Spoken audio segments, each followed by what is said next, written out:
MKCG बड़ डाक्तरखाना को विश्वस्तरीय डाक्तरखाना रूपांतरीकरण सह विपर्यस्त स्वास्थ्य सेवारे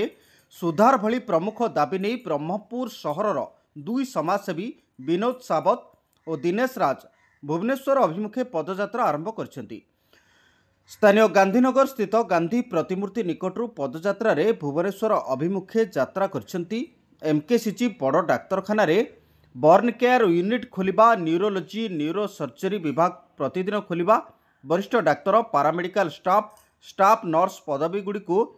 पूरण करने, छुट्टी दिन में इको टेस्ट, अल्ट्रासाउंड एवं एक्सरे परीक्षा करने प्रमुख दाबी नहीं यह पदयात्रा आरंभ करछंती। भुवनेश्वर में पहुंचवा पर मुख्यमंत्री को भेटी एमकेसीजी बड़ डाक्तरखानार समस्या गुड़ी को उपस्थापन करेंगे बोली कहिसेंती।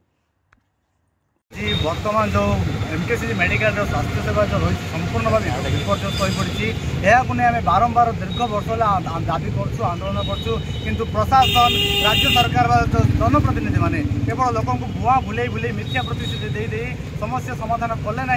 तेणु आम जो रही आम जो प्रमुख दाबी रही प्रमुख दाबी जो बर्न केयर यूनिट घोषणा करदे कार्यक्षम हम कि बर्तमान कौन पदक्षेप नेले ना। जो रही डाक्तर समस्या वरिष्ठ डाक्तर नहांती, जो रही जो काजुआल सुपर स्पेशलिस्ट ब्लॉक विभाग जो सप्ताह को 2 दिन करता आम सबुदिन कार्यक्षम करने प्रमुख दाबी गुड़िक नहीं आम आज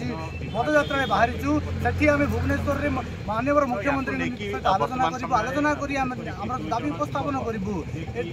पूरण नहला पर्यंत से विभिन्न स्तर आलोचना कर सरकारी स्तर में आम दाबी को पूरण करने आशा रखुँ।